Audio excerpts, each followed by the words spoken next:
Hey everyone, this is Taylor with Fighting Loneliness ASMR. Today we're going to talk about emotional intelligence. The key with emotional intelligence is being self-aware. Always knowing how you feel and knowing how your emotions affect you and other people around you. That part's really important.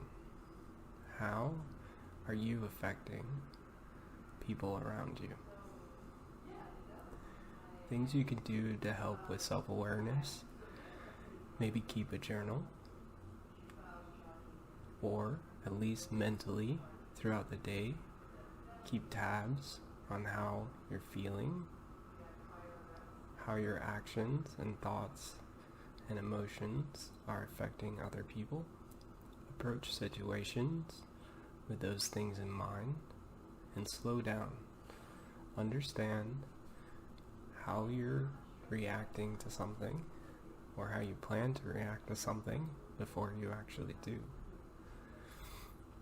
Self-regulation is extremely important, right?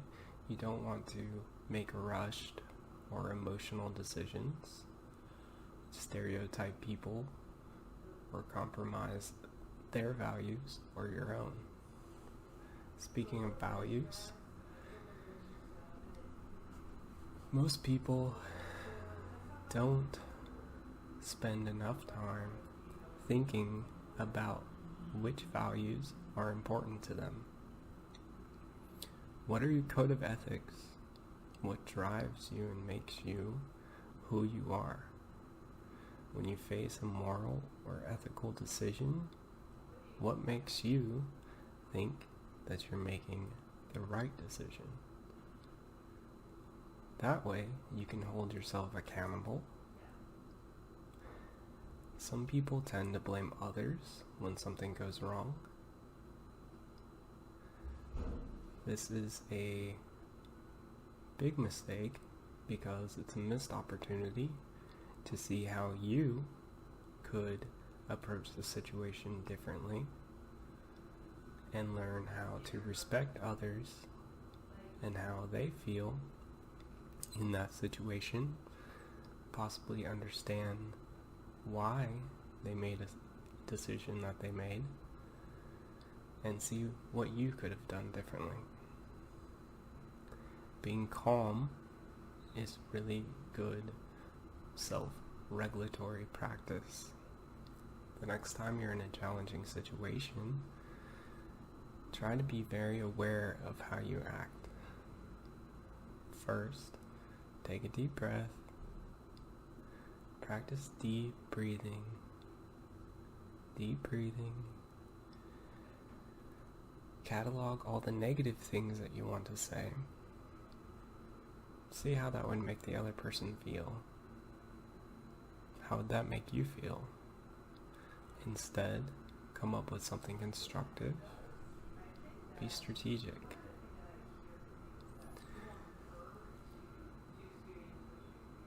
Motivations are also very important to understand. When it comes to work, for instance, what do you love about your career? Why are you there? In other situations, similarly, take stock in what is motivating you to be there, to be interacting in that situation. Should you be there? Know where you stand. When you're in a work environment, for example, what motivates your leadership team? If you're the leader, and understanding what motivates you is very important so that you can convey those things to your team members and they can understand and act accordingly. It's also important to be optimistic. If you're calm and you catalog those negative emotions and you put them aside, try being optimistic instead. What can you do positively in the situation that you're in, this can lower the intensity of the situation that you're in and help you respond to it in a more constructive manner.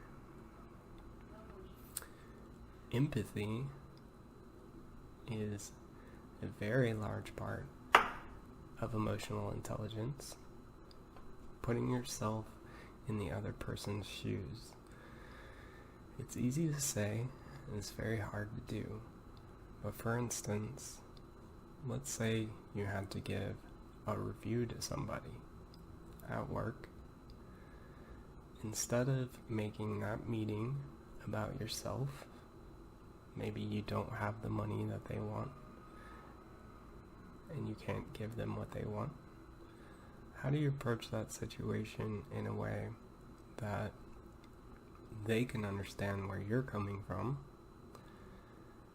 And how can you anticipate how they're going to respond to it? Try to humanize those experiences. Instead of just jumping in and saying your normal spiel, make a connection with the person. Bring the conversation down to a human experience. This can alleviate some stress for you too, because sometimes worrying about saying the right thing can create a lot of anxiety.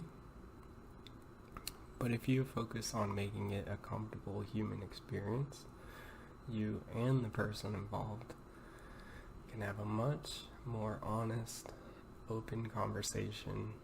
You can get your point across, but also make sure you're listening and adapt to the conversation as needed. Also, pay attention to your body language. A lot of people tend to cross their arms, bite your lip, move your seat back and forth. Things that show that you're uncomfortable, but it also can put the other person off. You ever been in a conversation with someone that they're crossing their arms the entire time? It shows that they're closed off to the conversation. They're not engaged, and it makes you feel bad. It's a hard habit to break, but back to one of the earlier points, being self-aware is a practice that takes time, and body language can have a huge impact on a conversation. Practicing some social skills can be very important to effective conflict resolution. For example, how do you communicate? What makes you a good communicator? How do you like to resolve conflicts? Think about these things. How often do you praise other people? Everyone wants to have a good experience. Do you do your part? Think about this. You're having conflict with a friend, and it seems that every conversation just ends up being an argument of some kind. It's frustrating. You lead with emotion. You say things that you shouldn't have said. You're focused on how you feel in those interactions.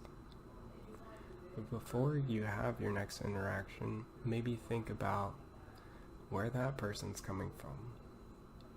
How much time have you spent thinking about their situation, how they communicate? Can you adapt?